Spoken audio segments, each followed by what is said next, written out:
Pagi dok. Sudah ya, silakan yang kelompok 4 ya sekarang ya.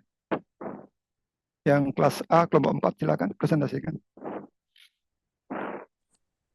Izin share screen nih, Dok. Ya, silakan ya.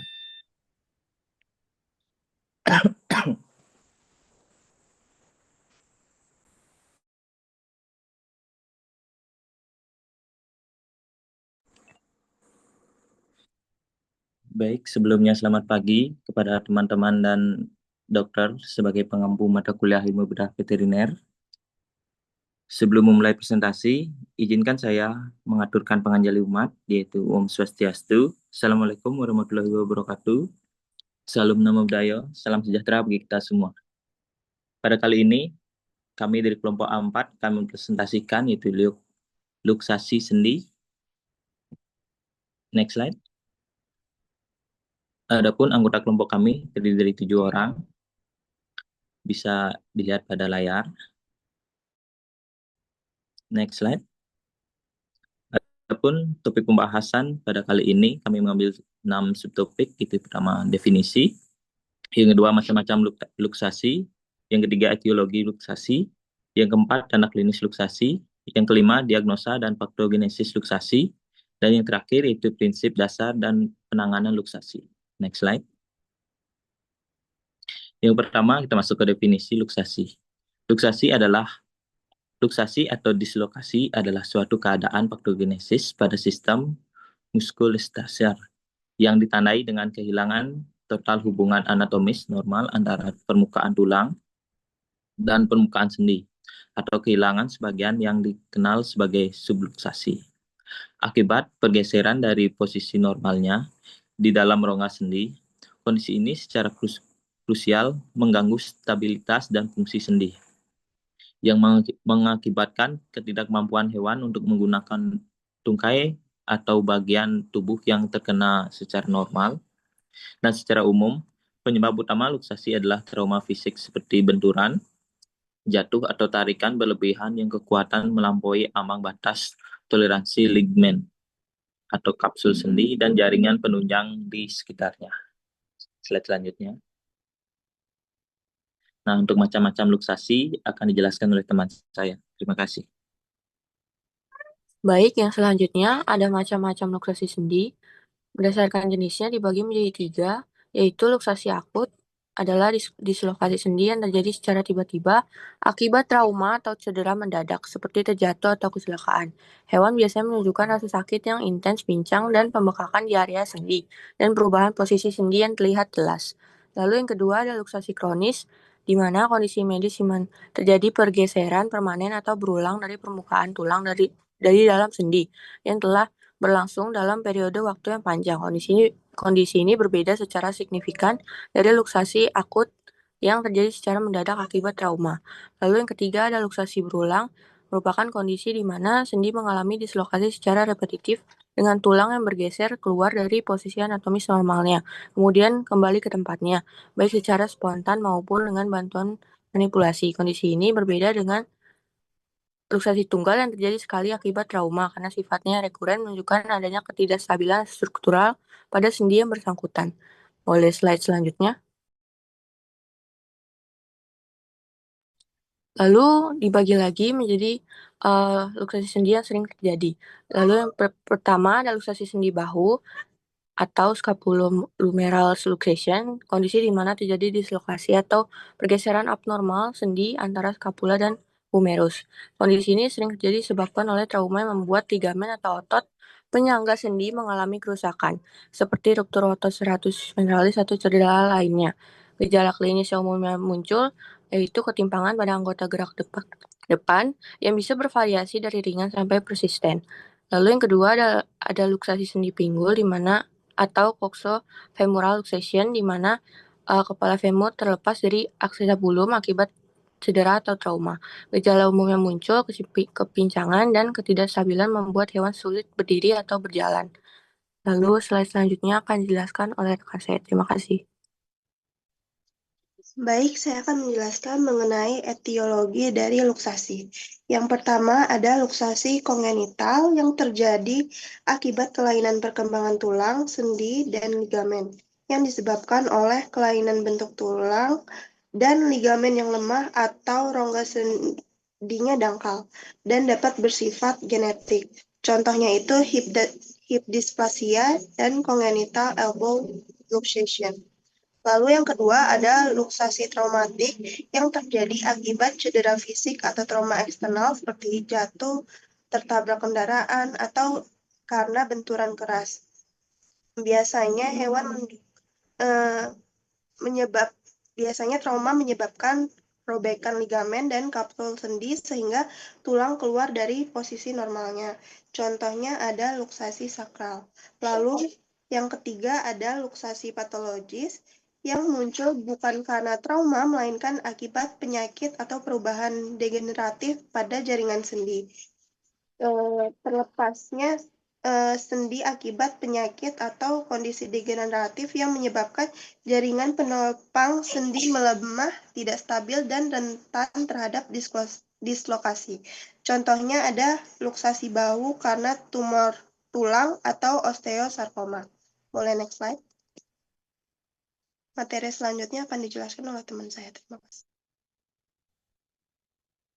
Baik, terima kasih Bia. Untuk tanda klinis luksasi, secara umum hewan akan menunjukkan ketidaknormalan fungsi dan posisi sendi. Salah satu tanda yang paling jelas itu ada kepincangan, di mana hewan enggan menapak atau sama sekali tidak menggunakan anggota tubuh yang terkena rasa nyeri. Selain itu, sering terlihat deformitas atau perubahan bentuk sendi. Misalnya sendi tampak menonjol, bergeser, atau posisinya tidak sejajar dengan sisi yang sehat.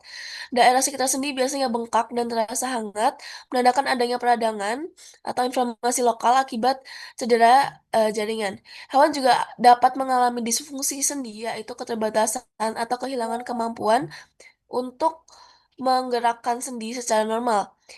Dalam beberapa kasus, saat sendi digerakkan dapat terdengar atau terdapat bunyi krepitas akibat pergeseran tulang dari posisi normalnya. Selanjutnya bisa dijelaskan oleh teman saya. Baik, saya akan menjelaskan terkait langkah-langkah untuk mendiagnosa adanya luksasi. Dimulai dari anamnesis dan pemeriksaan klinis, lalu pencitraan penunjang. Yang pertama, mohon maaf, pemeriksaan klinisnya harusnya dipisah. Mulai dari anamnesis, itu kita melihat dari riwayat pasiennya, apakah mungkin ada trauma yang terjadi, mungkin tertabrak atau mungkin jatuh. Lalu juga dilakukan juga pemeriksaan klinis, yaitu palpasi sendi. Palpasi itu mengecek instabilitas dan mobilitas abnormal dan juga misposisi tulang sendi. Dicek apakah semuanya posisinya itu benar dan apakah ada yang geser, ada yang goyang gitu. Lalu dilakukan juga evaluasi dengan beberapa misalnya posisi berdiri atau trotting untuk melihat adanya ketidaksemetrisan atau ketidakstabilan. Lalu juga mempalpasi ligamen atau otot dan pengujian stabilitas sendi, mungkin melalui drawer sign dan juga thrust test. Yang terakhir adalah menggunakan pencitraan penunjang. Biasanya yang digunakan adalah X-ray untuk menilai posisi tulang atau sendi dan juga derajat luksasi dan adanya deformitas skelet. Kalau misalnya yang digambar itu, yang di tanda panah itu patelanya agak geser, tidak di tempat normalnya. Untuk selanjutnya akan dijelaskan oleh teman saya. Terima kasih. Baik, berikutnya untuk prognosis, di mana prognosis untuk luksasi sendi sangat bergantung pada spesies yang terkena, sendi yang terlibat, lama kejadian, tingkat keparahan, hingga keberadaan perubahan degeneratif sekunder. Jika dilakukan penanganan secara cepat, prognosis fungsional umumnya baik. Misalnya, kejadian luksasi patella pada anjing, di mana prognosisnya itu umumnya baik jika ditangani dengan tepat, terutama pada luksasi dengan tingkat rendah atau grade rendah. Namun, hasilnya akan kurang dapat diprediksi atau berisiko apabila telah terjadi luksasi dengan tingkat berat atau seperti luksasi patella grade 4, atau ketika terdapat deformitas tulang atau penyakit sendi sekunder yang membersamai. Beberapa poin yang ingin ditekankan dalam prognosis ini, di mana pemeriksaan dini dan penanganan dengan cepat itu secara signifikan dapat meningkatkan hasilnya. Kemudian, luksasi dengan grade rendah dengan kerusakan sendi minimal memiliki prognosis yang relatif lebih baik. Adapun pengobatan yang tertunda, kerusakan jaringan lunak atau tulang yang signifikan, deformitas sendi multiple atau timbulnya penyakit sendi degeneratif, mengurangi kemungkinan pemulihan fungsional secara penuh dan memperburuk prognosis. Juga dapat diingatkan untuk perbedaan spesies, lokasi sendi, dan faktor individu hewan itu memberikan prognosis yang beragam pula. Untuk slide selanjutnya akan dijelaskan oleh rekan saya.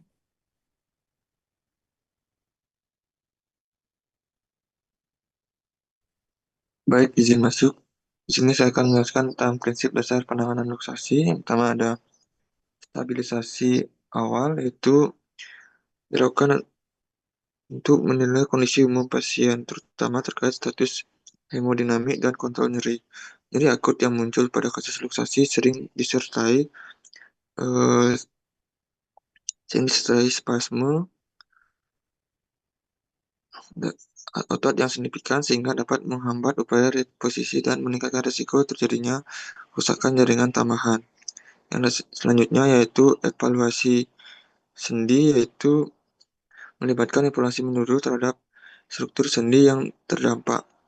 Pemeriksaan dilakukan melalui kombinasi pemeriksaan fisik, ortopedi, dan radiografi untuk menentukan arah luksasi, tingkat kerusakan pada kapsul sendi, kemungkinan fraktur avulsi, serta keterlibatan jaringan penunjang lainnya, seperti ligamen dan kartilago artikular. Selanjutnya yaitu reposisi cepat atau pengembalian tulang ke posisi anatomisnya. Prosedur reposisi harus dilakukan sedini mungkin untuk mencegah komplikasi lebih lanjut seperti kerusakan kartilago atau edema jaringan lunak. Pada umumnya, reposisi dilakukan di bawah sedasi berat atau anestesi umum untuk memastikan relaksasi otot yang optimal, mengurangi persepsi nyeri, serta meminimalkan risiko trauma iatrogenik selama proses manipulasi. Tahap keempat yaitu stabilisasi pasca reposisi. Setelah posisi anatomi berhasil dicapai, sendi harus dipertahankan dalam kondisi stabil agar proses penyembuhan jaringan penyang seperti kapsul sendi, ligamen, dan jaringan periartikular dapat berlangsung secara optimal. Metode stabilisasi dapat berupa penggunaan bending fungsional seperti hammer sling, pemasangan pika splint sehingga tindakan fiksasi internal jika luksasi bersifat tidak stabil atau disertai kerusakan struktural yang berat. Yang terakhir yaitu rehabilitasi dan monitoring. Penanganan luksasi ini bisa terjadi dalam jangka pendek atau hingga jangka panjang. Tahap ini meliputi pemeriksaan radiografi ulang untuk memastikan stabilisasi reposisi, pemberian analgesi untuk mengontrol nyeri, serta implementasi fisioterapi bertahap untuk mengembalikan fungsi sendi, mengurangi risiko kekakuan dan mencegah reluksasi. Sekian dari saya kembalikan ke moderator.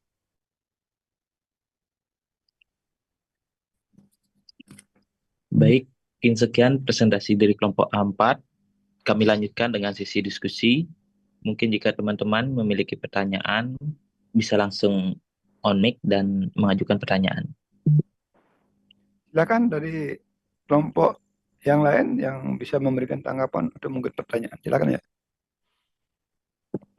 Izin bertanya. Ya, silakan ya. Baik, sebelumnya terima kasih Dokter dan Romi atas waktunya. Perkenalkan, saya Cahya Puspita dengan NIM Akhir 161 dari kelas A. Di sini izin bertanya. Tadi disebutkan bahwasannya luksasi ini bisa disebabkan oleh faktor kongenital yang terjadi sejak lahir. Nah, yang ingin saya tanyakan di sini, untuk luksasi kongenital ini biasanya terjadi pada ras apa? Dan apakah ada saran maupun cara jika kita sebagai pemilik itu ingin mengurangi risiko terjadinya luksasi kongenital ini jika kita ingin melakukan breeding pada anjing kita, atau sebenarnya luksasi dari kongenital ini memang tidak bisa dikontrol sama sekali. Ya, Mungkin silakan ditanggapi ya. Ya, silakan ya. Dari kelas apa kelompok 4 ya, kelas A ya. Silakan. Baik, izin menjawab pertanyaan dari Cahya. Disebutkan bahwa luksasi ini bisa disebabkan oleh faktor kongenital di mana terjadi sejak lahir. Untuk luksasi kongenital ini biasanya terjadi pada ras apa dan apakah ada saran maupun cara kita sebagai pemilik untuk mengurangi resiko terjadinya luksasi kongenital ini? Jadi, luksasi kongenital ini umumnya terjadi pada anjing dengan faktor genetik bawaan yang mempengaruhi pembentukan sendi, tulang, atau ligamen sejak lahir. Kondisi ini sering ditemukan pada ras kecil seperti Pomeranian, Chihuahua, dan Poodle yang rentan terhadap patellar luxation, serta ras besar seperti German Shepherd dan Labrador yang sering mengalami hip dysplasia. Faktor genetik membuat sendi tidak terbentuk sempurna, misalnya ada rongga sendi yang terlalu dangkal atau ligamennya terlalu lemah, sehingga tulang mudah bergeser. Sebagai pemilik atau owner atau sebagai breeder, kita dapat mengurangi resiko dengan memilih induk yang sehat dan bebas riwayat dari kelainan sendi. Lalu melakukan pemeriksaan X-ray atau hip scoring sebelum breeding, lalu menjaga nutrisi, berat badan, dan aktivitas fisik agar perkembangan sendi dari anjing tetap optimal. Sekian dari jawaban Ya, saya. Apakah jawaban bisa diterima? Ya, sekian ya, sudah jelas ya. Ini benar sekali ya. Jadi bisa pada anjing ras kecil, ras besar ya. Pada ras besar itu umumnya pada kasus episplasia ya. Ras kecil itu lebih jarang bisa ras kecil, umumnya pada ras besar. Tapi juga bisa terjadi ya pada elbow siku ya. Itu menurun ya karena adanya gangguan sirkulasi dari semenjak fetus ya, dia menurun. Makanya kalau di luar itu kalau dia beli untuk apa pemacek dikawinkan itu ya harus dipoto dulu. Ada nggak bakat atau berpotensi terjadinya ya yang bawaan ini gitu. Bisa dilihat ya. Itu biasanya masih kecil ya tidak jelas gejalanya, semakin berat besar hewannya semakin apa umurnya semakin meningkat umurnya ya baru kelihatan ya karena bobot badannya yang semakin besar ya. Itu sering terjadi pada pada anjing-anjing ras besar ya dia mengalami episplasia ya. Tadi sudah betul ya, jadi ada beberapa grade ya, 1, 2, 3, 4. Yang 4 ini susah dengan yang satu mungkin bisa dicegah ya. Ada yang memberikan kalsium, dengan memberikan apa glukosamin ya, kondoitin dan glukosamin untuk memelihara pertumbuhan pada tulang rawannya. Kalau sudah grade 4 ya tidak bisa, harus dipotong.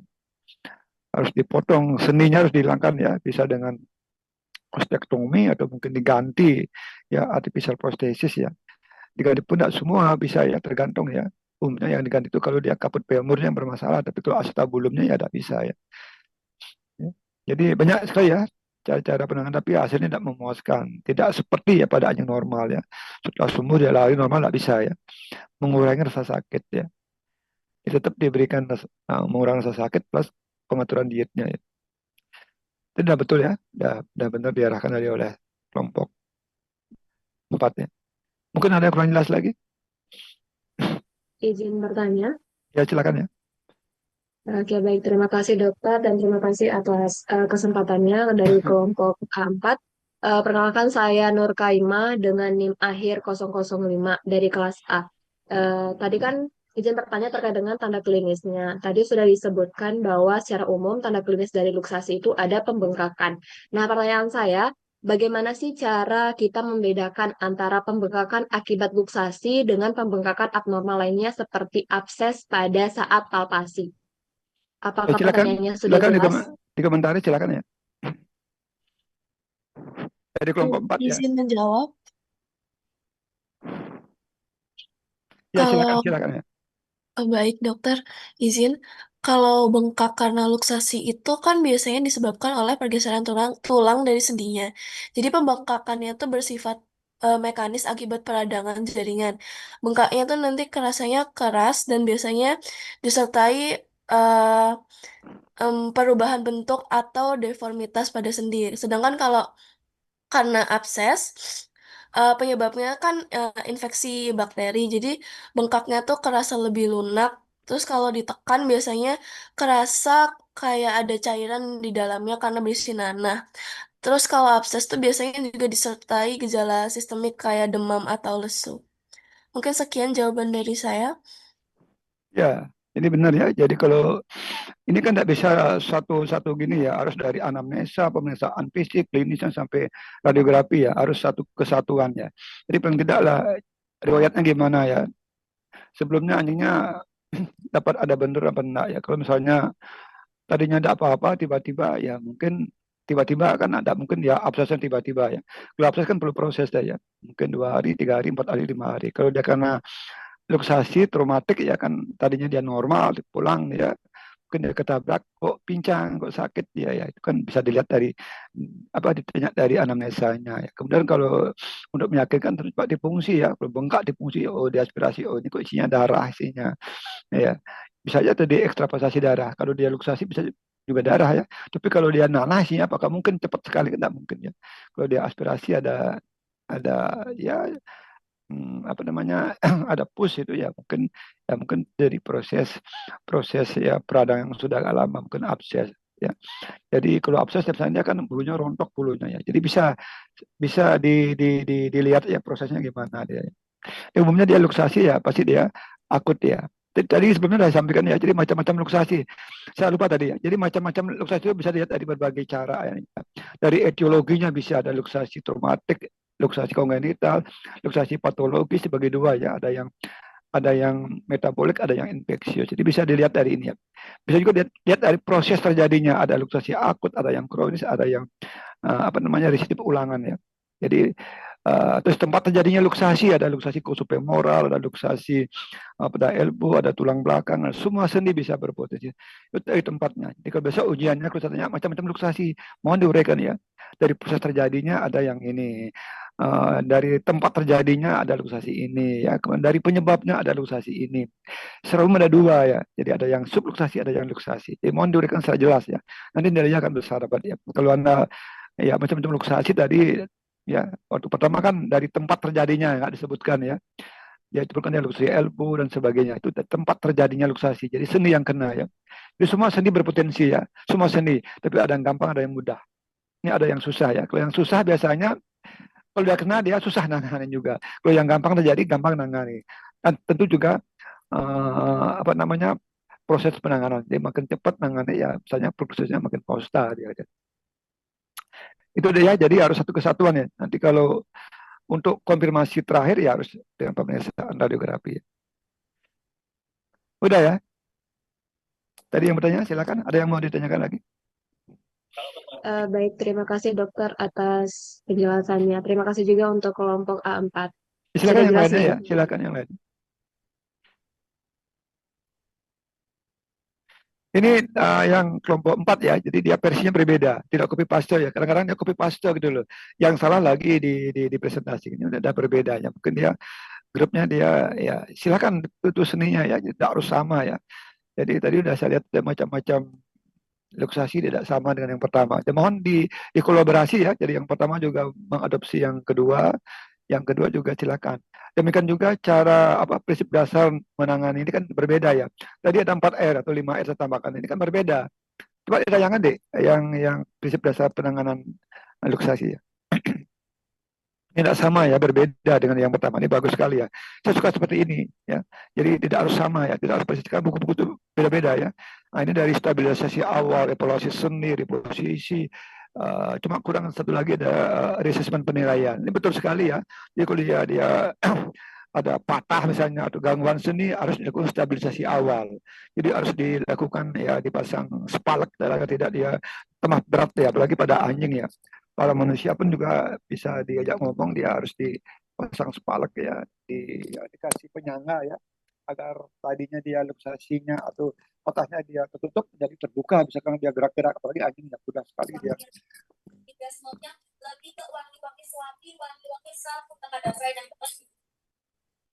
bisa berubah ya dari yang close fraktur menjadi open atau yang close luksasi menjadi open luksasi karena dia tidak mau diam dia makanya perlu dilakukan stabilisasi awal diberikan penyangga ya di penyangga dan di Bennett ya agar dia diam ya sambil menunggu penanganan lebih lanjut setelah itu baru dilakukan evaluasi sendiri evaluasi ini maksudnya diagnosanya ya jadi recognitionnya mendiagnosanya sebelum dilakukan penanganan ya. Ketiga, reposisi atau reduksi.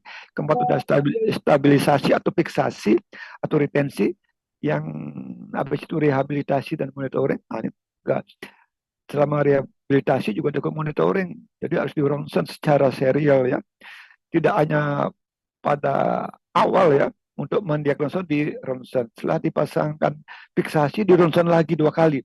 Habis itu 1 minggunya di ronsen lagi. Habis itu 3 minggu terus secara periodik ya, dilakukan monitoring. Karena susah ya pada anjingnya kalau dibiarkan sekali ronsen terakhir, kalau dia berubah agak susah kalau sudah kalus dia.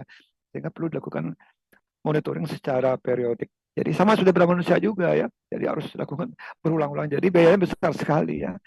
Jadi tidak cukup dengan sekali ronsennya. Jadi minimal pertama itu 2 kali. Jadi mendiagnosa, habis itu dilakukan fiksasi di ronsen lagi. Habis itu baru 1 minggunya, 3 minggunya, 5 minggunya. Biasanya tergantung sendi yang mana atau patah pada tulang apa ya. Ya, beda-beda ya. Misalnya 6 bulan sampai ya, 3 sampai 6 bulan ya. Jadi bagus ya. Jadi ini beda-beda. Jadi boleh ya, silakan ya. Jadi kalau dia lebih lengkap lagi, tapi kurang lagi satu ya, yang ke-6 ya. Jadi reassessment ya, penilaiannya secara klinis dan radiografi. Jadi kasih dia berjalan sudah normal, Pak dipoto sudah ya bagus ya posisi tulang. Baru dikatakan sebagai kesembuhan yang sempurna. Jadi clinical union apa clinical secara klinis ya. Ada lagi? Terus macam-macam luksasi ya, tadi udah disebutkan ya. Silakan dibuka macam-macam di awal tadi kalau nggak salah. Nah, ya, luksasi akut, luksasi kronis, luksasi yang berulang ya, positif ya. Jadi kalau yang akut kan dari tadinya dia normal, mungkin dia hilang sebentar, keluar, tiba-tiba akan akut ya. Itu umumnya karena traumatik. Jarang yang kongenital. Yang kena pasti kronis ya. Dari yang kecil ya tidak jelas, bisa makin dewasa kok makin muncul pincangnya itu. Makin keras. Ah, ini kita arahkan jangan-jangan dia ini yang kongenital. Coba dilihat pinggulnya atau mungkin elbow sikunya ya. Kalau yang berulang, ini umumnya gangguan ini misalnya kelemahan pada otot ya, pada anjing yang ras kecil ya, pada bom ya. Jadi pas posisinya tidak bagus, otot penyokong sendinya dia lemah, dia bisa berubah, dia menjadi lepas sendinya. Kalau di reposisi normal lagi lepas. Dia sering sekali pada anjing ras kecil begitu.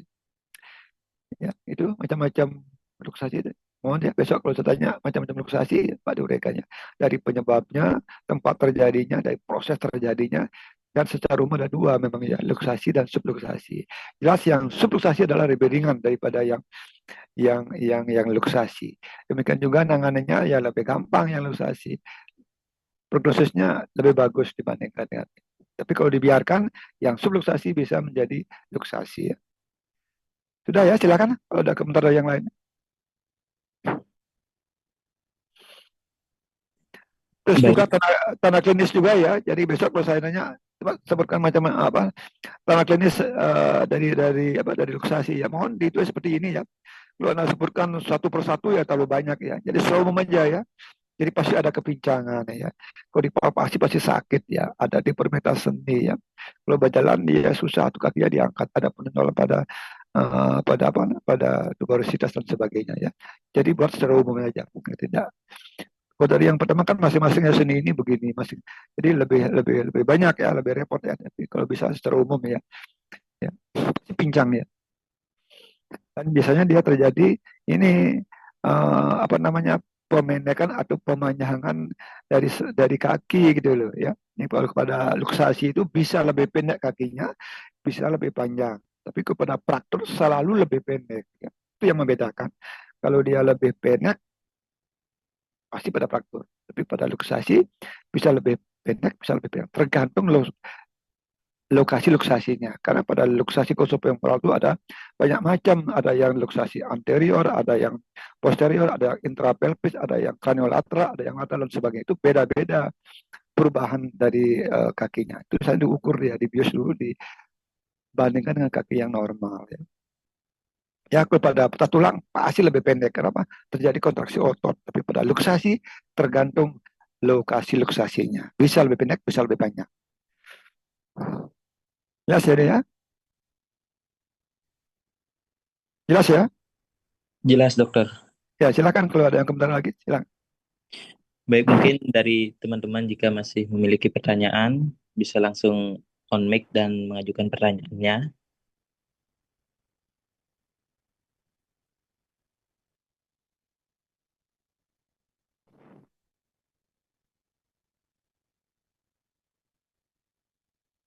Kalau tidak ada, saya bandingkan dengan yang kelas C ya. Kelas C yang kelompok 1 silakan ya. Kita bandingkan ya. Jadi mohon nanti dikolaborasi ya. Jadi seninya beda-beda ya. Jadi ngambil bukunya juga beda-beda ya. Jadi pada manusia berbeda sedikit dengan pada hewan. Ya. Silakan kelas C ya, kelas C kelompok 1 ya. Izin menutup presentasinya, Dok. Iya, silakan ya. Baik, mungkin sekian presentasi dari kelompok 4. Mohon maaf jika ada salah kata. Akhir kata saya aturkan Om Sati Sati Sati Om. Waktu saya kembalikan kepada dokter. Terima kasih.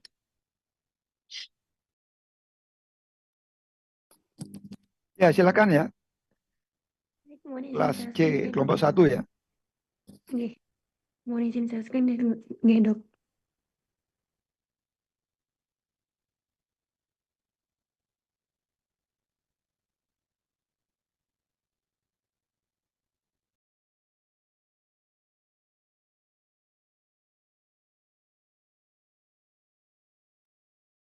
Baik, sebelumnya selamat pagi. Saya ucapkan kepada dokter selaku dosen pengampu dari mata kuliah Ilmu Bedah Umum Veteriner dan juga seluruh teman-teman dari kelas A dan kelas C.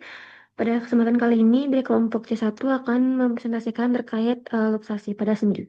Mungkin bisa di next slide. Berikut merupakan anggota kelompok dari C1. Mungkin bisa di next slide. Baik, untuk bagian pendahuluan akan dijelaskan oleh rekan saya. Waktu dan layar dipersilakan. Baik, izin masuk. Pertama itu ada definisi. Untuk luxation atau dislokasi ini sendiri adalah perpindahan tulang yang tidak normal dari sendi. Kondisi luksasi ini sering terjadi pada hewan peliharaan, terutama pada hewan peliharaan seperti anjing dan kucing. Umumnya, luksasi bisa disebabkan karena cedera seperti terjatuh, kecelakaan, atau benturan keras. Kondisi ini seringkali membuat hewan merasa kesakitan dan sulit bergerak, sehingga dapat mengganggu aktivitas sehari-hari. Lalu, apabila tidak segera ditangani, luksasi ini dapat menyebabkan kerusakan lebih parah pada jaringan sekitar sendi, bahkan bisa mengakibatkan peradangan pada jaringan lain, kehilangan fungsi permanen pada anggota tubuh yang terdampak, dan resiko radang sendi. Oleh karena itu, apabila ada hewan yang mengalami luksasi atau dislokasi, harus segera ditangani oleh dokter hewan. Luksasi yang sering terjadi pada hewan diantaranya yaitu luksasi patella, luksasi sendi bahu, luksasi coxofemoral, luksasi mandibula, dan luksasi skapular. Next slide. Selanjutnya itu etiologi luksasi. Yang pertama itu ada trauma, itu disebabkan oleh cedera dan aktivitas fisik. Untuk cedera sendiri itu luksasi terjadi akibat trauma langsung maupun tidak langsung berupa benturan, mampu menyebabkan tulang bergeser dari posisi semula. Untuk aktivitas fisik itu pergerakan yang bersifat tiba-tiba, berulang, serta kasar secara berlebihan, meningkatkan risiko luksasi dengan memberikan tekanan berlebih pada sendi dan ligamen. Selanjutnya itu ada genetik, itu deformitas tulang dan kondisi bawaan. Pada deformitas tulang itu malformasi tulang menyebabkan keseimbangan setiap tulang sehingga dapat berakibat pada luksasi. Pada kondisi bawaan, itu ada beberapa hewan yang mungkin lahir dengan predisposisi genetik untuk mengalami luksasi patella yang sering terlihat pada ras tertentu. Yang selanjutnya itu ada patologis, itu yang oleh metabolik dan infeksi. Untuk metabolik itu luksasi yang disebabkan oleh kelemahan jaringan ikat, gangguan endokrin, kekurangan nutrisi, dan faktor genetik mampu mempengaruhi stabilitas sendi. Untuk infeksi itu pengaruh infeksi primer maupun sekunder dari bakteri maupun organisme lainnya mampu memicu peradangan yang menyebabkan luksasi. Boleh di next slide. Baiklah, untuk slide selanjutnya akan dijelaskan oleh teman saya. Terima kasih. Baik, izin masuk. Selanjutnya yaitu macam-macam luksasi. Yang pertama yaitu luksasi patella. Nah, luksasi patella ini merupakan keadaan di mana patella pada hewan bergeser dari alur normalnya di bawah femur atau lakukan troklea dari tulang femur. Luksasi sering terjadi pada hewan muda yang sering mengalami pertumbuhan. Yang kedua yaitu luksasi sendi bahu. Nah, sendi bahu yang mengalami kerusakan terganggu atau mengalami perkembangan tidak normal, maka sendi menjadi tidak stabil dan sendi dapat mengalami luksasi. Istilah luksasi digunakan untuk menggambarkan dislokasi dan gangguan total pada sendi. Pada kondisi ini, struktur pendukung misalnya ligamen yang ada di sekitar sendi rusak atau hilang. Yang ketiga yaitu luksasi coxofemoral. Coxofemoral luxation merupakan sebuah kondisi di mana kepala tulang paha atau femur keluar dari soketnya di bagian pinggul acetabulum. Hal ini dapat terjadi akibat trauma yang dialami oleh hewan seperti terjatuh dari ketinggian atau kecelakaan. Hewan yang menderita luksasi coxofemoral memiliki gejala umum sakit pada pinggul. Anggota gerak terdampak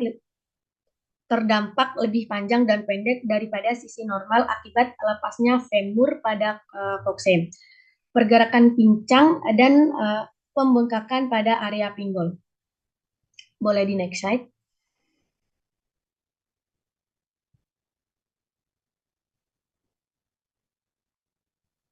Selanjutnya yaitu luksasi mandibula.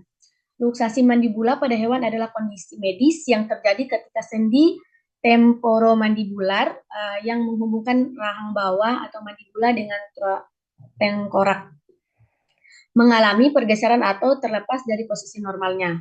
Nah, kondisi ini seringkali disebabkan oleh trauma atau benturan keras pada area wajah, seperti kecelakaan atau pertarungan antar hewan. Selain itu, infeksi yang mempengaruhi sendi atau kelainan struktural seperti kelainan bentuk rahang juga dapat berkontribusi pada terjadinya luksasi mandibula. Selanjutnya yaitu luksasi skapular. Luksasi skapular adalah kondisi di mana tulang skapular atau tulang belikat mengalami pergeseran dari posisi anatomis normalnya terhadap dinding toraks akibat gangguan pada struktur penopang seperti otot, ligamen atau sendi yang berhubungan pada hewan terutama anjing dan kucing. Luksasi skapula relatif jarang terjadi karena tulang ini tidak memiliki artikulasi sendi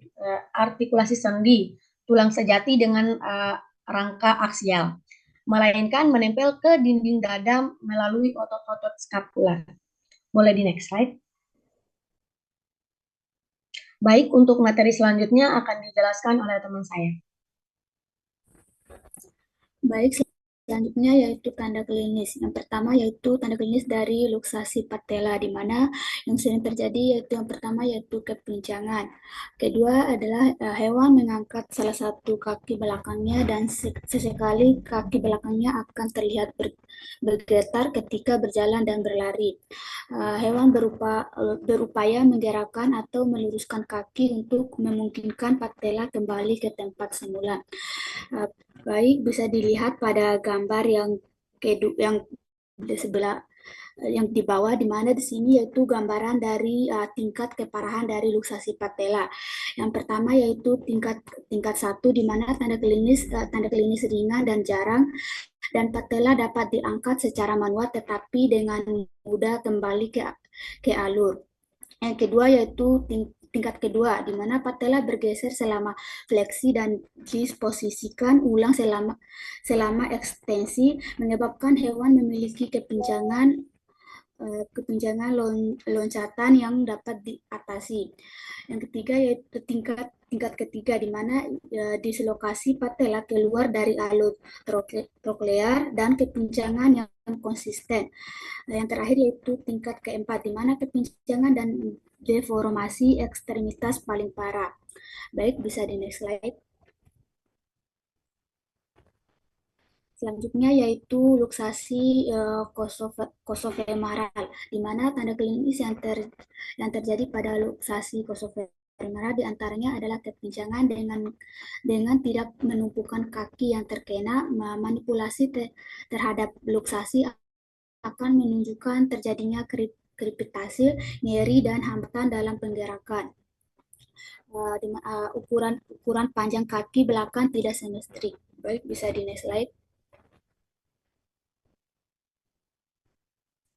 Baik, selanjutnya akan dijelaskan oleh teman saya.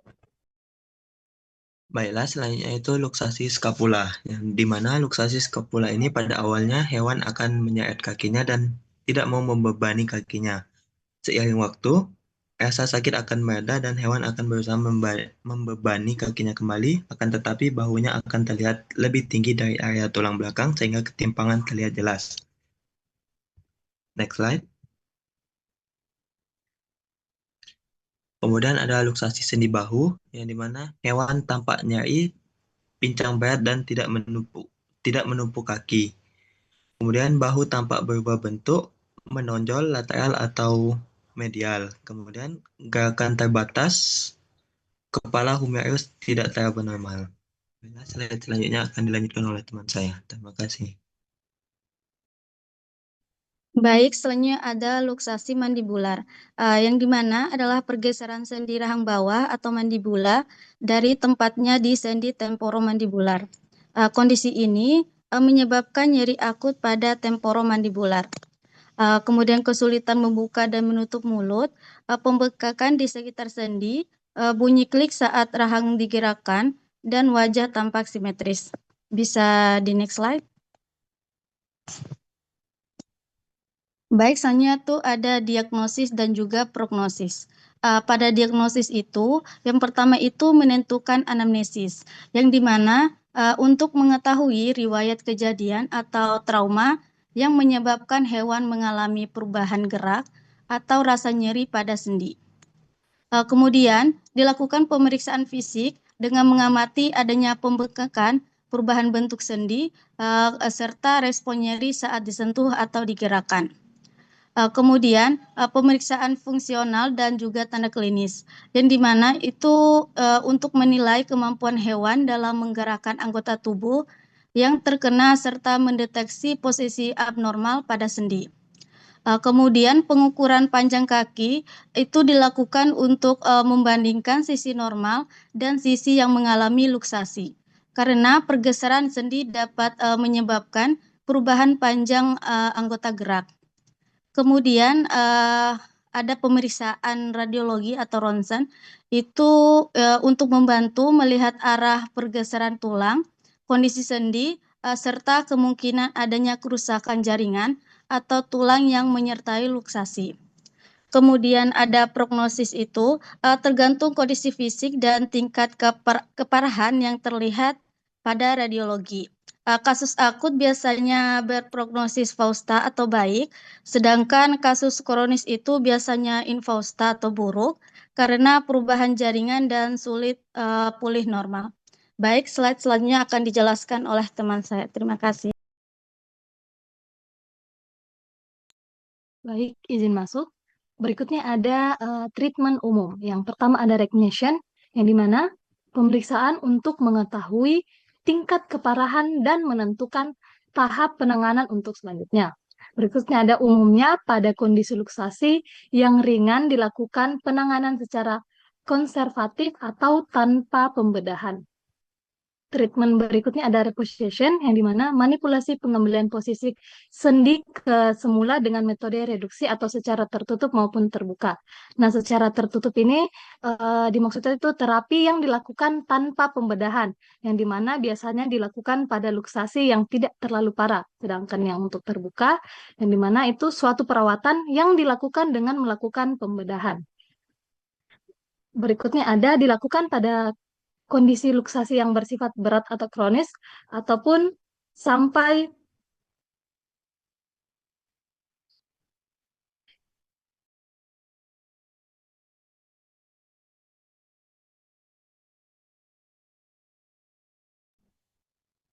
Halo, putus ya?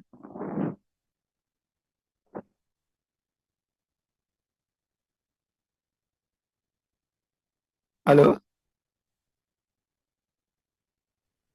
Baik, mohon maaf di sedikit. Ya, silakan Berikutnya, ya. ya, maaf, Dok. Baik, berikutnya ada retention yang dimana sebagai lanjutan dari proses reduksi. Berikutnya ada untuk menahan kembali sendi sehingga kembali ke posisi semula secara optimal. Lalu retention ini menggunakan alat seperti pelan logam, kawat, skrup, ataupun pin. Treatment berikutnya ada rehabilitation, yang dimana mengembalikan aktivitas fungsional untuk menghindari dislokasi kembali. Berikutnya, dislokasi kembali atau kondisi yang tidak diinginkan. Lalu, seperti rehabilitasi fisik, fisioterapi, ataupun jenis-jenis terapi lainnya.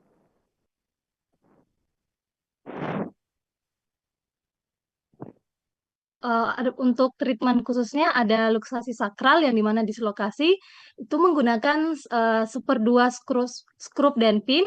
Terus pembedahan dilakukan dengan bantuan radiografi, intervensi atau sayatan kecil, atau pendekatan bedah terbuka tradisional atau sayatan besar.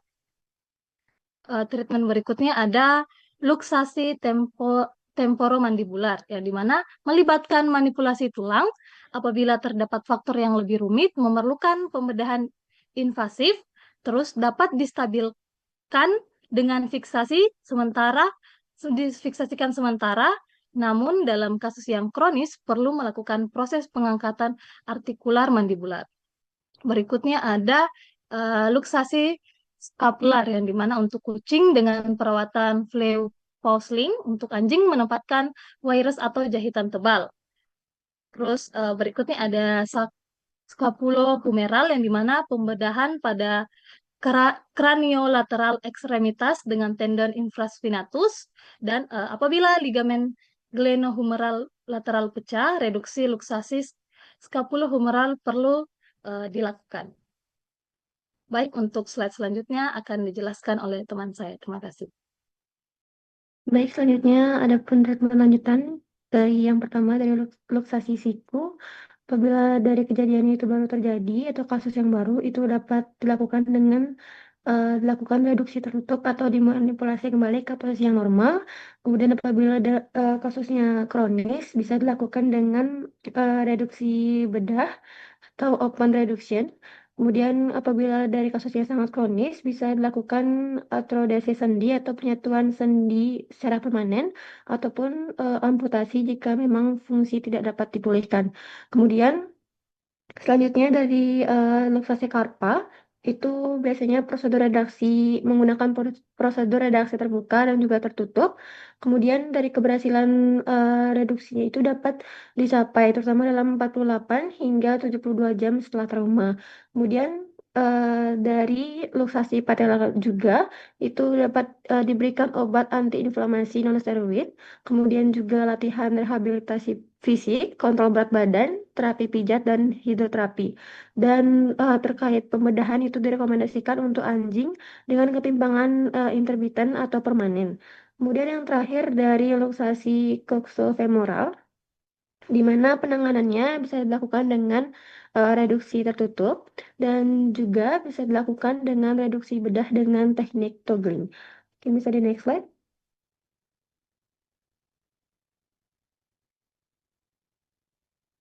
Baik, adapun kesimpulannya, di mana untuk luksasi merupakan perpindahan abnormal tulang dari sendi yang sering terjadi pada hewan peliharaan seperti anjing dan juga kucing.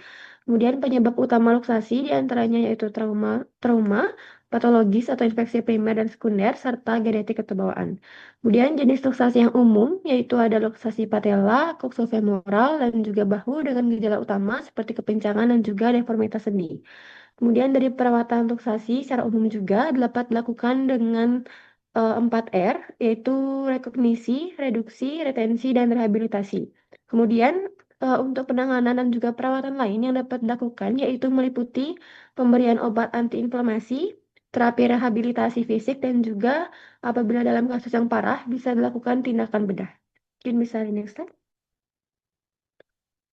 Baik, sekian presentasi dari kelompok C1 untuk sebelum ditutup. Mungkin saya buka terlebih dahulu terkait sesi diskusi. Pada teman-teman yang ingin bertanya ataupun mengajukan pertanyaan, bisa langsung mengajukan pertanyaan. Izin bertanya. Baik, mungkin pada Caca dipersilahkan. Baik, sebelumnya perkenalkan saya Putri Ayu Chandrika dengan NIM akhir 075 dari kelas C. Izin bertanya, mengapa luksasi skapula itu menimbulkan perubahan kontur bahu yang lebih jelas dibandingkan jenis luksasi sendi yang lainnya? Terima kasih. Baik, terima kasih Caca atas pertanyaannya.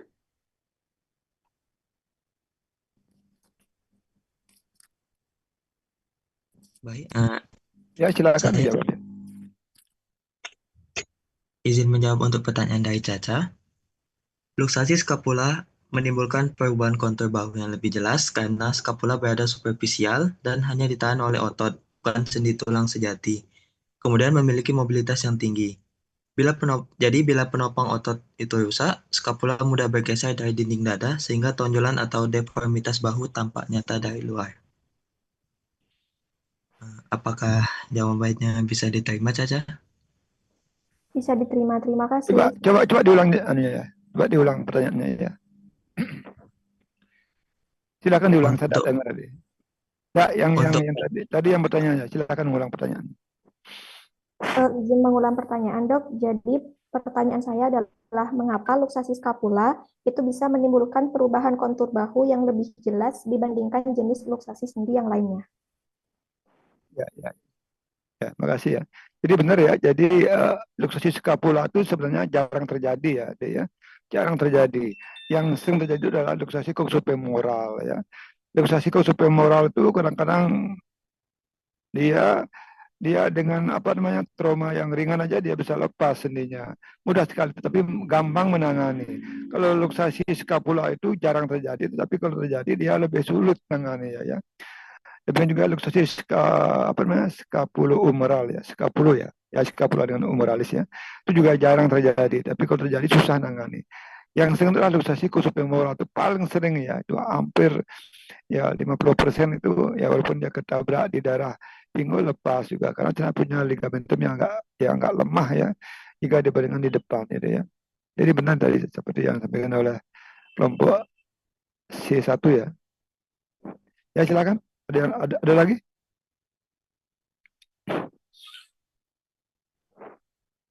Baik, terima kasih banyak dokter. Mungkin pada Silakan teman-teman yang yang lainnya. Izin bertanya. Ya, silakan ya. Sebelumnya perkenalkan nama saya Grace dengan NIM akhir 168 dari kelas C. Mungkin saya ingin bertanya, apa yang dimaksud dengan manipulasi tulang dalam treatment khusus untuk luksasi temporomandibular? Sekian dari saya, terima kasih. Ya, silakan menjawab ya. Silakan dari kelompok A, kelompok C ya, C1 ya. Oke, mungkin izin menjawab dan mohon maaf apabila nanti salah. Mungkin dari manipulasi tulang yang dimaksud pada treatment khusus dari luksasi temporomandibular itu merupakan kayak tindakan manual ataupun tindakan mekanis yang dilakukan oleh dokter hewan untuk ngembaliin posisi kepala mandibula yang keluar dari rongga sendinya atau mandibular fossa pada tulang temporal ke posisi anatomis normalnya. Itu dengan kata lain tuh itu merupakan proses reduksi tulang rahang tanpa pembedahan. Mungkin dari Grace, apakah bisa diterima? Terima kasih, Ya, Izin. iya, jadi manipulasi itu ya mengatur gerakan ya, jadi mengembalikan ya dengan cara ya secara manual ya. Jadi manipulasi ya. Jadi mengembalikan posisi ke tempat semula dengan cara ya melakukan tarikan, kemudian dia memutar dan juga mengembalikan ke tempat semula ya. Dan dilakukan fiksasi baru dipoto. Kalau salah ya dikembalikan lagi, diubah lagi gitu loh. Makanya selalu 2 kali ya fotonya ya. Foto dalam hal diagnosanya, foto setelah dilakukan manipulasi ya manual ya untuk mengetahui sudah benar nggak posisinya. Kalau belum benar ya dirubah lagi. Kalau sudah difiksasi lepas lagi fiksasinya ya. Tapi umumnya biasanya kalau fiksasi yang eksternal yang sering bermasalah ya, sepertinya sudah benar tapi saat dipoto nggak benar ya. Tapi kalau fiksasinya internal kok sudah langsung bisa dilihat kan, biasanya lebih lebih lebih jarang, lebih kecil kemungkinan terjadinya error ya. Jelas ya? Jelas dokter, terima kasih banyak dokter. Ya silakan yang lainnya. Ada lagi? Atau dari C1 mungkin ada yang ditanyakan? Ini beda-beda ya pendekatan dengan yang pertama ya, kedua, ketiga. Dari sini saya bisa menilai bahwa kamu ini tidak kerjasama ya. Ya karena kan persis sama ya. Maka saya acak ya. Jadi pertama, kedua, ketiga semuanya beda. Jadi dia kerja timnya bagus sih kerja timnya ya. Karena pernah dulu ya beberapa tahun yang lalu itu ya. Jadi presentasinya kok sama, apakah mungkin nggak sama kan nggak mungkin ya. Kalau persis sama nggak mungkin. Tapi kalau mendekati kesamaan mungkin saja. Ini kan berbeda semua ya. Semuanya ada ya. Ada kebenarannya, semua ada ya. Jadi mohon nanti dilengkapi ya. Jadi mohon yang pertama, kedua, ketiga saling mengadopsi lah gitu ya. Dia makin lengkap, makin bagus. Cuma tadi saya juga sama dengan yang kedua ya. Ini yang pertama ya. Jadi kalau tanda gejalanya itu kalau masing-masing terlalu banyak ya. Memang ada kekasan ya. Tapi kalau bisa dibuat secara umum aja ya. Jadi kepincangan, rasa sakit, dipalpasi adanya ya silakanlah ya. Kalau masing-masing kan banyak sekali ada luksasi ya. Tapi luksasi yang paling sering kan luksasi femoral ya. Femoral kalau di bawah itu jarang sekali ya. Kalau di seni lutut itu jarang sekali ya. Kan udah kuat seni ligamentumnya. Tapi kalau itu sampai lepas ya, prognosisnya misalnya dubius sampai imposta. Ya. Walaupun dia dikenal di kaki yang agak di femur di belakang, bisa di atas yang lepas gitu. Karena daya antar kekuatan sampai ke atas, kan di atas itu di di femoral itu dia lemah secara pengantung bisa di atas. Makanya direct dan indirect ya penyebabnya. Bisa langsung di tempat sendinya yang kena langsung bisa lepas. Kalau indirect di tempat lain tapi sendi yang di atas yang kena. Jadi itu ya, jadi bisa secara direct, jadi bisa secara indirect ya, tergantung ya. Ada lagi?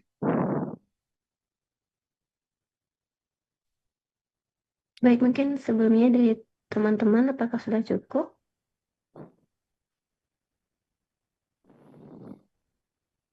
Baik, mungkin sepertinya tidak ada lagi dok yang ingin tidak bertanya. ada, kita akhiri ya, masuk ke sesi terakhir ya. Sebenarnya ya lagi satu aja bisa ya. Jadi tadi C1 ya, sekarang C3 sekarang. C3 sekarang.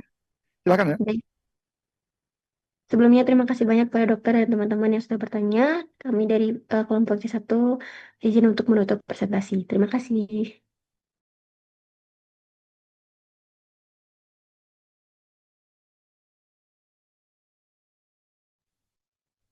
Baik, izin untuk share screen, Dok.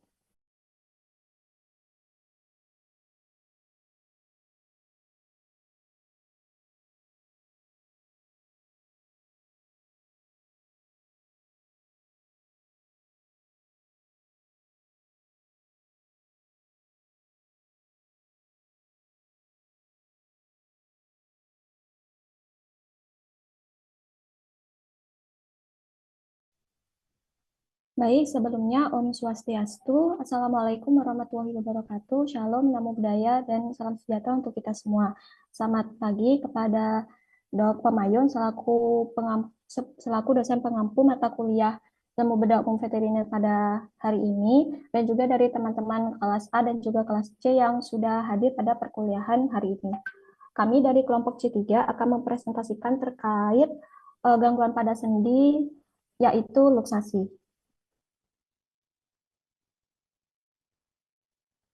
Adapun untuk anggota kelompoknya bisa dilihat pada layar. Dan untuk slide ini akan dijelaskan oleh teman saya. Terima kasih. Baik, selanjutnya itu definisi dari luksasi.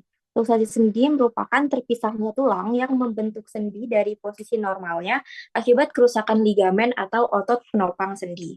Untuk lokasinya sendiri dapat pada sendi panggul, temporomandibular, skapular, scapula humeral, siku atau elbow, carpal, coxofemoral, medial patellar, lateral patellar, dan sendi-sendi lainnya. Dapat dilihat pada gambar. Di situ ada patella normal dan yang terjadi luksasi. Next slide akan dijelaskan oleh rekan saya.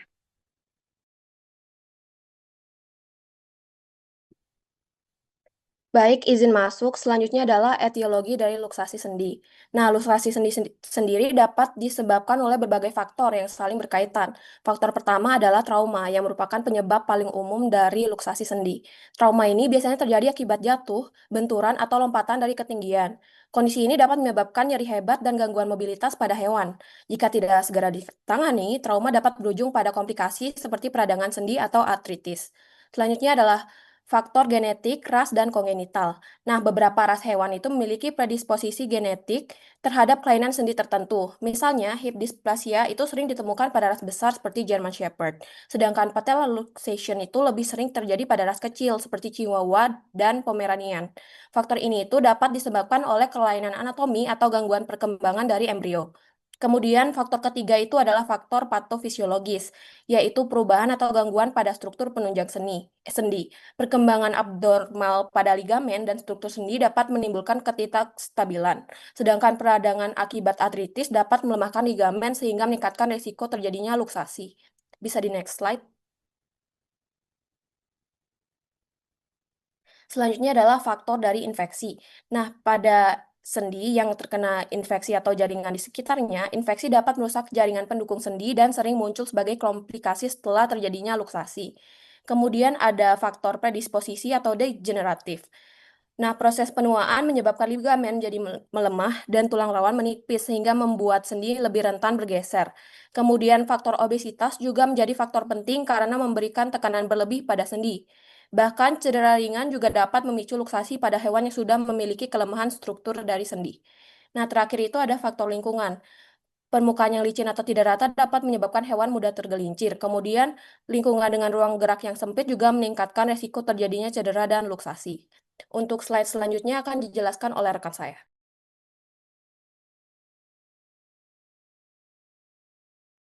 Baik, sebelumnya izin masuk. Saya akan menjelaskan macam-macam luksasi yang umum terjadi pada hewan. Seperti yang sudah dijelaskan oleh dokter sebelumnya, kalau luksasi sendiri itu dapat terjadi pada hampir semua sendi. Namun saya akan menjelaskan beberapa yang umum terjadi pada hewan. Yang pertama ada luksasi patella, yaitu merupakan kondisi di mana patella berpindah dari alur dari trochlea femur. Kemudian ada luksasi elbow atau luksasi siku, yaitu merupakan kondisi kesalahan di mana os radius dan os ulna terpisah dengan os humerus. Lalu ada luksasi temporomandibular, yaitu kondisi ketika kondilus mandibula keluar dari fossa mandibularis pada os temporal. Lalu ada luksasi skapular atau luksasi bahu, merupakan kondisi ketika tulang skapula bergeser terhadap dinding toraks. Lalu ada juga luksasi skapulhumeral, yang dimana kondisi ini kaput humerus itu keluar dari kavitas glenoidalis pada os scapula. Lalu ada luksasi coxofemoralis, yang merupakan kondisi ketika kaput femoris terlepas dari acetabulum pada os coxae. Lalu ada luksasi sakral, yaitu kondisi ketika sayap os ilium terlepas sebagian atau seluruhnya dari sayap sakrum di sendi sakroiliaka. Lalu yang terakhir ada luksasi karpal, yang di mana kondisi ini terjadi ketika tulang-tulang karpus kehilangan hubungan anatomis satu sama lain atau terhadap tulang radius dan metakarpus.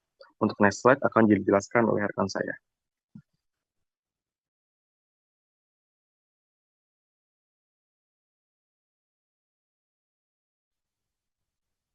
Baik, selanjutnya adalah tanda klinis pada luksasi. Yang pertama adalah tanda klinis pada luksasi patella, di mana untuk tanda klinisnya itu tergantung dari tingkat keparahan luksasi yang terjadi. Owner atau pemilik hewan itu dapat mengenali beberapa tanda hewan yang mengalami luksasi patella, itu diantaranya yang pertama, hewan mengangkat kaki belakang saat berjalan atau berlari. Lalu yang kedua, hewan merasa kesakitan. Yang ketiga, hewan berusaha untuk meluruskan atau meregangkan kaki untuk memungkinkan patella kembali ke tempatnya semula. Dan yang keempat, saat hewan itu berdiri, kedua kaki belakangnya ditekuk. Lalu tadi sudah disebutkan bahwa tanda klinis dari luksasi patella itu berdasarkan tingkat keparahannya. Nah, tingkat keparahan dari luksasi patella itu sendiri dibedakan menjadi 4. Yang pertama, derajat 1 itu keadaan di mana patella mungkin terdorong keluar dari posisinya, tetapi dia dapat kembali ke tempat atau ke alurnya itu dengan sendirinya. Hewan dengan luksasi patella derajat 1 ini cenderung atau kebanyakan tidak menunjukkan gejala apapun. Lalu ada derajat yang kedua, di mana patella itu dapat terdorong keluar dari posisinya dan tidak dapat kembali ke alurnya sendiri. Hewan dengan luksasi patella derajat 2 ini akan sering melompat dan mengangkat kaki yang cedera, namun saat patelanya itu sudah kembali ke posisi semula, maka hewan dapat kembali berjalan dengan normal. Lalu untuk yang derajat ketiga, patella mengalami luksasi permanen tetapi dapat didorong kembali ke posisi normal dengan cara yang manual. Hewan dengan luksasi patella derajat 3 itu biasanya menopang kaki yang cedera hampir sepanjang waktu atau menggunakan kakinya itu dalam posisi yang tertekuk. Lalu yang terakhir, yang derajat 4 itu patella mengalami luksasi permanen dan kakinya itu tidak dapat didorong kembali ke posisi normal. Hewan dengan luksasi patella derajat 4 ini akan menopang kaki yang cedera hampir sepanjang waktu atau menggunakannya tetapi dalam kondisi yang tidak normal. Lalu yang kedua ada tanda klinis dari luksasi coxofemoral. Gejala klinis yang terjadi itu diantaranya adalah kepincangan dengan tidak menumpukan kaki yang terkena luksasi, lalu manipulasi terhadap luksasi akan menunjukkan terjadinya krepitasi, nyeri, dan juga hambatan dalam bergerak. Untuk kasus luksasi dalam bentuk ododorsal itu ditunjukkan dengan adanya abduksi kaki, dan kaki akan terlihat lebih panjang pada kaki yang terkena luksasi, serta jarak antara trochanter mayor dan juga tuber isinya itu akan mengecil.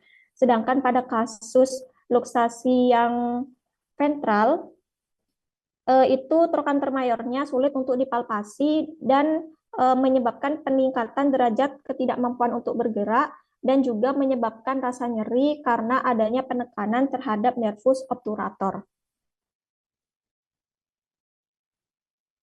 Lalu yang ketiga yaitu tanda klinis pada luksasi skapula. Saat dilakukan palpasi atau manipulasi, skapulanya itu bergerak secara berlebihan atau terasa tidak stabil. Lalu ada perubahan posisi skapula yang mencolok di bawah kulit, dan pada beberapa kasus skapulanya itu tampak terangkat ke arah dorsal dan tidak lagi menempel erat pada dinding dada. Hewan juga menunjukkan ketimpangan berat dengan tidak menumpu berat badan pada tungkai depan yang terkena.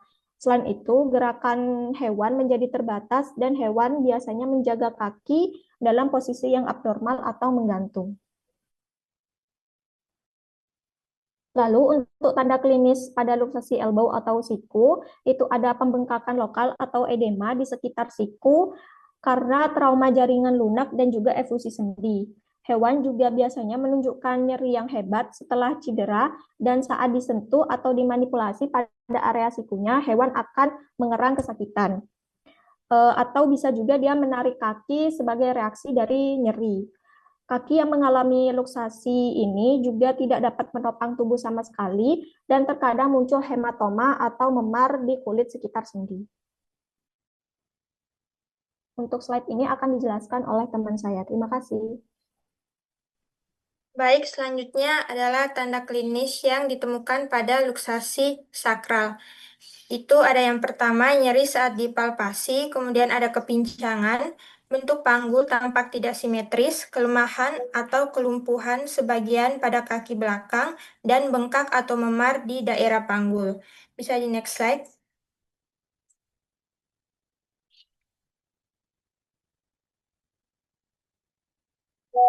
Selanjutnya yaitu luksasi temporomandibular.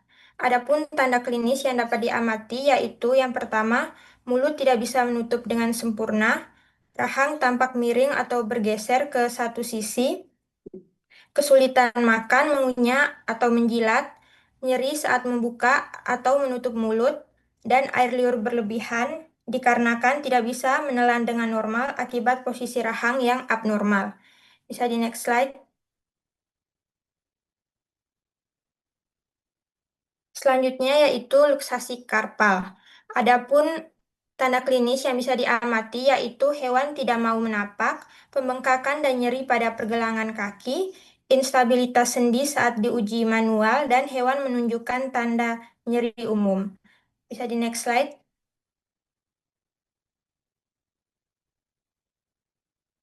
Selanjutnya yaitu luksasi scapulohumeral.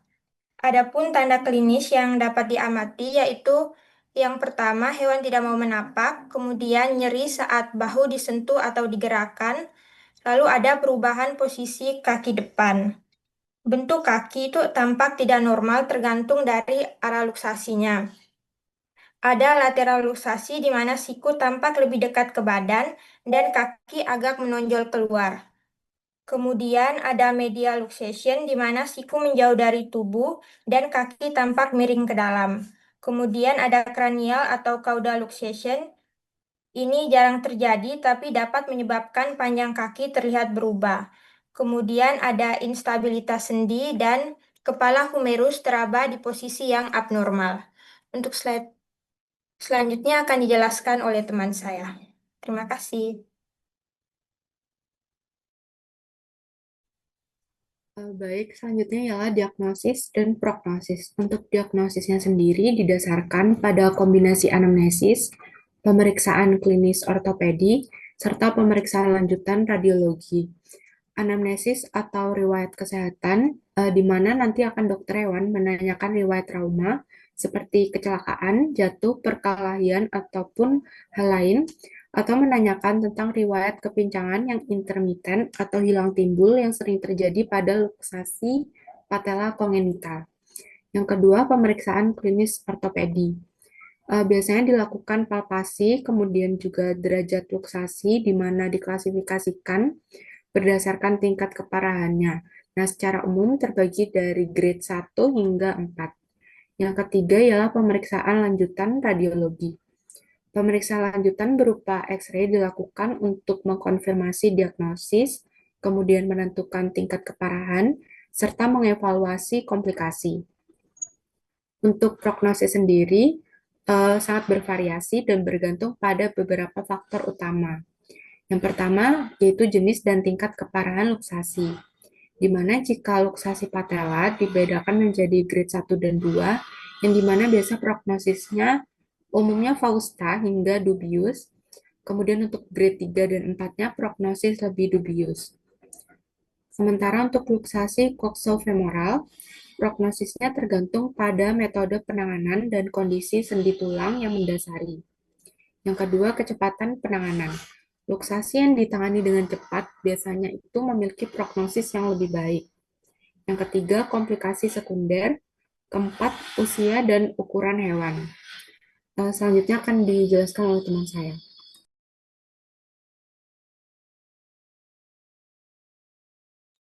Selanjutnya itu prinsip dasar penanganannya. Yang pertama ada decompression, merupakan pemeriksaan untuk mengetahui tingkat keparahan dan menentukan tahap penanganan selanjutnya. Umumnya pada kondisi luksasi yang ringan dilakukan penanganan secara konservatif atau tanpa pembedahan. Yang kedua, reposition merupakan manipulasi pengembalian posisi sendi ke semula dengan metode reduksi secara tertutup ataupun terbuka, dilakukan pada kondisi luksasi yang bersifat berat ataupun sampai mengakibatkan pemisahan sendi total. Lalu ada retention merupakan lanjutan dari proses reduksi untuk menahan kembali sendi sehingga kembali ke posisi semula secara optimal menggunakan alat seperti pelat logam, kawat, sekrup, ataupun pin. Lalu ada rehabilitation, ini tuh untuk mengembalikan aktivitas fungsional untuk menghindari dislokasi kembali atau kondisi yang tidak diinginkan seperti rehabilitas fisik, fisioterapi, hidroterapi, dan jenis terapi lainnya. Next slide. Selanjutnya itu ada reassessment. Ini merupakan tahap evaluasi ulang kondisi pasien setelah dilakukan tindakan reduksi dan imobilisasi untuk memastikan keberhasilan terapi serta mencegah komplikasi lanjutan. Untuk langkah-langkahnya itu seperti pemeriksaan fisik ulang, pemeriksaan radiografi kontrol, evaluasi fungsi gerak, pemantauan respon terapi, dan tindak lanjut dari rehabilitasi. Slide selanjutnya akan dijelaskan oleh rekan saya.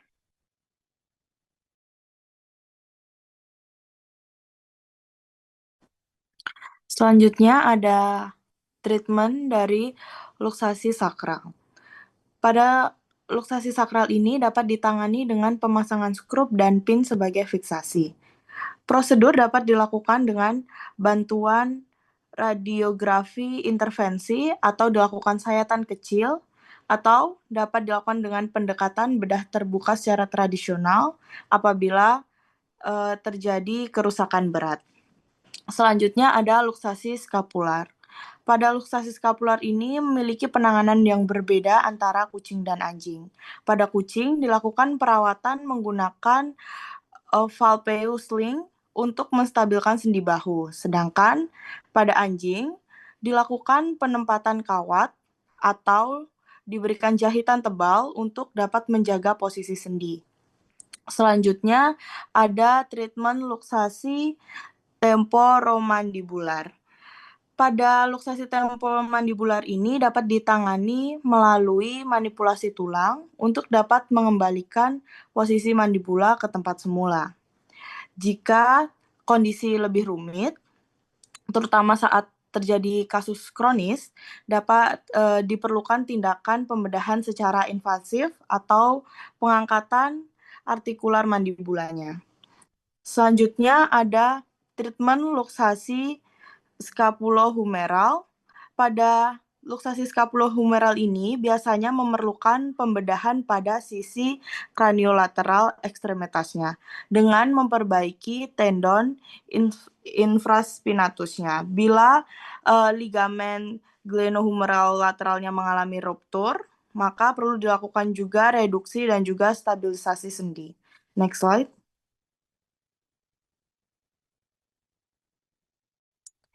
Selanjutnya adalah treatment pada luksasi elbow atau luksasi siku.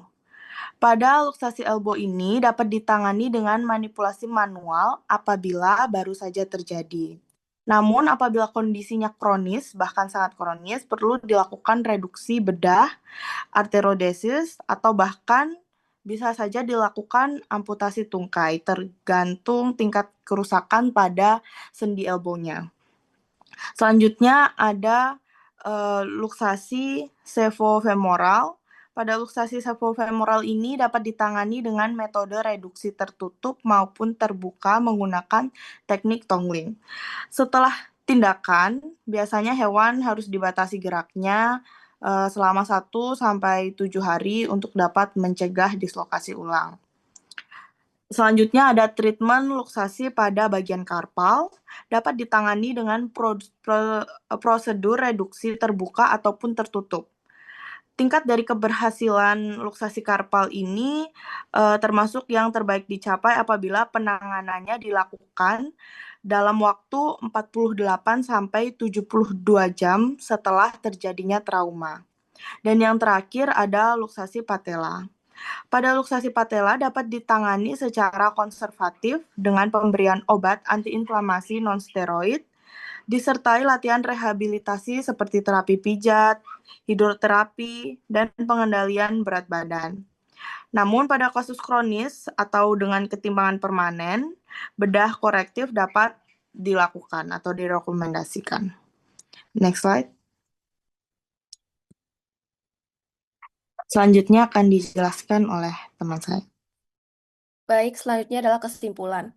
Nah, luksasi atau dislokasi sendi merupakan kondisi ketika tulang yang membentuk sendi terlepas dari posisi anatomis normalnya akibat kerusakan pada ligamen, otot penopang, atau struktur pendukung sendi lainnya. Berbagai jenis luksasi dapat terjadi pada sendi berbeda seperti patella, scapula, scapulohumeral, coxofemoralis, carpal, sacral, elbow, dan temporomandibular, yang masing-masing menunjukkan tanda klinis khas. Kemudian diagnosisnya ditegakkan melalui anamnesis, pemeriksaan klinis ortopedi, dan radiologi. Sedangkan prognosis itu bergantung pada tingkat keparahan, kecepatan penanganan, serta kondisi umum dari hewannya. Adapun penanganannya meliputi recognition, reposition, retention, rehabilitation, dan reassessment. Baik, untuk selanjutnya saya serahkan ke moderator. Baik, sekian presentasi dari kelompok C3. Mungkin sebelum disambung dengan tanggapan dari dokter, mungkin dari teman-teman apakah ada yang ingin ditanyakan? Baik, izin masuk. Baik, dipersilakan Grace. Baik, perkenalkan nama saya Grace Ani Patricia dengan NIM akhir 019. Nah, di sini saya akan bertanya, mengapa hewan dengan luksasi yang tidak segera ditangani cenderung mengalami degenerasi sendi jangka panjang atau osteoartritis? Sekian pertanyaan saya, terima kasih. Baik, terima kasih Grace atas pertanyaannya. Izin langsung menjawab. Jadi hewan dengan luksasi yang tidak segera ditangani itu cenderung akan mengalami osteoartritis karena posisi sendinya yang tidak normal itu menyebabkan beban dan juga gesekan antar permukaan sendi menjadi tidak seimbang. Kondisi ini akan memicu peradangan kronis, kerusakan tulang rawan, serta melemahnya ligamen dan kapsul sendi. Akibatnya, sendi menjadi tidak stabil, nyeri, dan mengalami degenerasi jangka panjang. Apakah jawabannya bisa diterima? Bisa diterima, terima kasih. Baik, mungkin dari teman-teman apakah ada yang ingin bertanya lagi?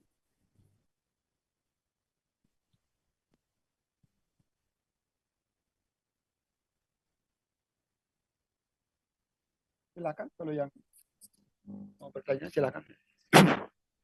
Nanti mungkin ada yang tanyakan ke saya, kan? Ada yang tanyakan. Tadi sudah betul tadi ya. Jadi kenapa kok bisa tadi melanjut ya dari peradangan ya? Bisa merusak ya, bisa merusak tulang rawannya, bisa merusak ligamentumnya, bahkan bisa terjadi infeksi dia. Sehingga dia berkembang menjadi kronis. Kalau kronis ya sulit nanti ya. Harus dilakukan pembedahan dengan cara kuretase ya. Kita harus kuret ya semua.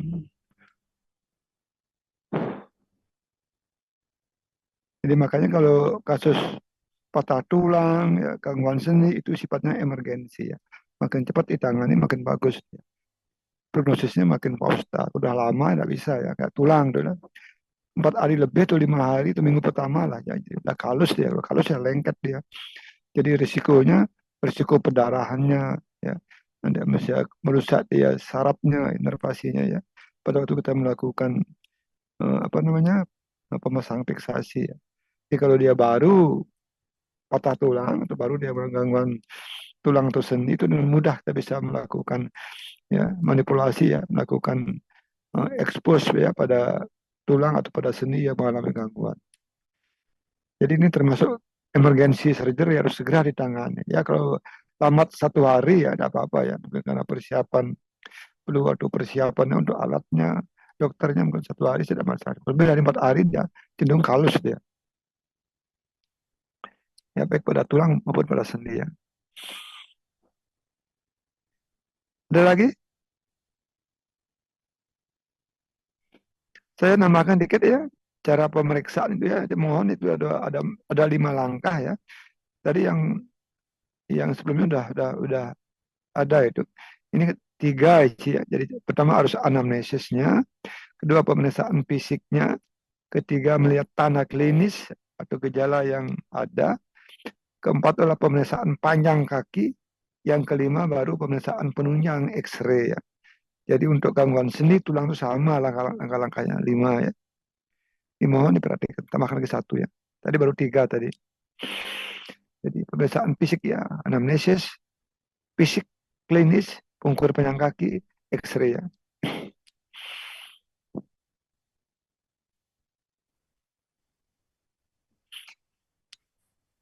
Ada yang tanyakan?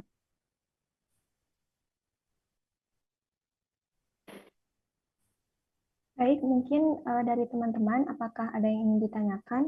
Sebelumnya terima kasih dok atas tambahannya. Mungkin nanti di slide PPT dan juga paper akan kami tambahkan di. Ya.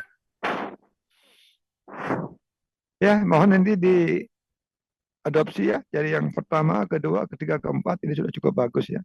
Silakan kekurangannya mohon dilengkapi ya. Makin lengkap ya nilainya makin besar. Besok ujiannya kita pakai essay ya. Khusus untuk saya ya. Di gangguan dengan tulang ini pakai essay nanti ya. Jadi Anda bisa menebak ya kira-kira mana yang keluar ya. Semua yang Anda presentasikan ya, semua yang saya kasih masukan pasti keluar nanti ya.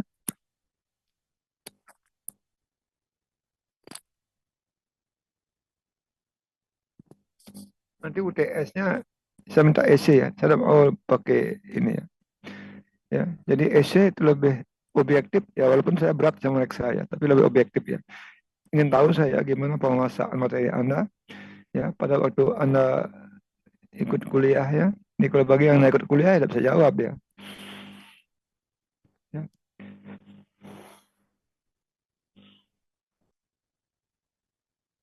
Ada lagi?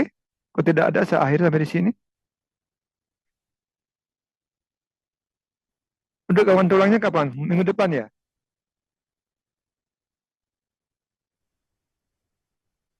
Izin dok, Halo? boleh diulang Untuk pertanyaannya? gangguan tulangnya kapan kuliahnya? Iya dok, untuk gangguan tulang minggu depan. Minggu depan. Terus untuk gangguan seni yang kelas AC, untuk kelas BD-nya, Untuk yang kelas BD minggu depan juga dok. Jadi kami tukar materi. minggu depan itu berapa kelas saya ngasih kuliah ya? 2 dok. BD. Kan ada Rebu. Ada bukan 2 kelas saja, kelas pagi dan kelas siang begitu. Ini kan saya gabungkan ya, kelas pagi kelas A, siangnya kelas C gitu ya. Iya dok, untuk Minggu, yang Rabu minggu minggu depan itu kelas B, paginya kelas B. Nggih. kelas D. Lagi 2 minggu baru gangguan tulang itu ya. Untuk yang Rabu depan itu untuk kelas B itu untuk yang kuliah pagi dan kelas D untuk yang kuliah siang dok. Sedangkan untuk yang kelas A dan kelas C itu untuk materi minggu depan gangguan tulang. Seperti itu. Untuk minggu depan tuh saya ngasih full dari pagi sampai sore. Oh, berarti gangguan tulangnya saya ngajarin.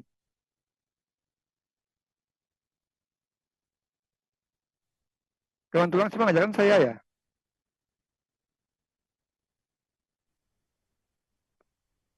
Untuk gangguan tulang sebentar nih dok, saya cek terlebih dahulu. Ya karena yang dulu, yang tahun yang lalu itu 1 hari itu 4 kelas. Jadi habis ya gangguan sendinya A, B, C, D. Ya memang banyak masalah ya, berat ya dosennya ya. Jadi dari jam 8 sampai jam 10, 12, istirahat jam 1 sampai jam 5 itu 2 kelas. Sekarang habis gangguan sendinya. Gangguan tulangnya minggu depannya. Ada masukan, dia dibagi 2 gitu loh ya. Hanya 2 kelas saja. Sehingga minggu depan itu ya masih gangguan sendi. Lagi 2 minggu baru gangguan tulang, nah gitu. Mohon maaf dok, untuk yang minggu depan itu ternyata materinya masih luka dan kesembuhan luka dengan Dok Gorda. Ya kan, Anda kan sudah enggak lagi gangguan sendi, sudah. Gangguan tulangnya mungkin lagi 2 minggu Anda kan? Iya betul dok. Ya, jadi minggu depan saya ketemu dengan grup B dan grup D, yang itu gangguan sendinya. Ya, Iya betul dok. ya, jadi Anda baru ketemu setelah lagi 2 minggu kan. Jadi mohon lagi 2 minggu ya, jadi sama seperti ini ya. Gangguan tulang ya, itu ada fraktur yang komplit, fraktur yang tidak komplit. Jadi persis sama ya, saya minta kompetensinya yang 6 itu, saya tidak minta yang susah ya. Jadi saya khawatir nanti yang susah Anda tahu, tapi yang gampang Anda nggak tahu. Saya minta kompetensi minimal yang harus Anda tahu adalah ya tahu definisinya, paling tidak tahu apa itu fraktur gitu loh ya. Kemudian tanda klinisnya ya, penyebabnya ya, cara mendiagnosanya ya. Kemudian ya prognosisnya, baru konsep dasar penanganan. Nah, yang sekarang Anda tidak perlu diuraikan secara rinci, nanti besok bedah khusus baru Anda uraikan secara rinci ya. Jadi prinsip dasarnya apa? Tadi itu untuk 5R ya, cukup ya. Kalau Anda bisa lebih bagus lagi. Karena pada umum ya, jadi hanya pengenalan secara umum ya. Jadi kognitifnya ya C3, C4 ya, mampu mengetahui gitu aja, bukan mampu melakukan. Kalau melakukan nanti di bedah khusus dan di koas nanti ya. Udah ya? Kalau tidak ada pertanyaan, saya akhir sampai di sini ya. Izin bertanya dok, Ya, silakan. untuk pengumpulan PPT dan juga paper, apakah perlu dikirimkan melalui WA gitu? Saya minta kalau bisa pakai yang ini ya, saya gangguan pada mata tidak bagus, mata saya tidak kuat saya lihat ini ya. Bisa nggak di satu kelompok aja, dosa masing-masing ya. Satu kelompok cukup satu, saya minta hard copy ya. Jelas ya? Halo? Mohon diulang, Dok, soalnya jaringan saya putus-putus. Iya, saya minta hard copy satu aja, satu kelompok satu ya. Ya, ini kan ada kelas A kan 7 kelompok ya, jadi 7 hard copy saya minta ya. Jadi tidak harus satu-satu ya. Jadi satu kelompok itu satu mengumpulkannya kan tidak mahal ya. Untuk yang dikumpulkan hard copy itu PPT atau papernya Ya ya, Dok? papernya, bukan hard copy, bukan PPT, papernya. Ya hampir sama lah, tidak harus berupa ada pendahuluan, tidak perlu. Saya tidak minta ada pendahuluan, kan saya realistis ya. Apa yang tulis pendahuluan seperti ini kan tidak bisa ya. Minimal definisi sama juga definisinya, tapi diuraikan lebih luas sedikit ya. Jadi definisinya, terminologi, penyebabnya sama, ya. Tidak harus ada pendahuluan, ya.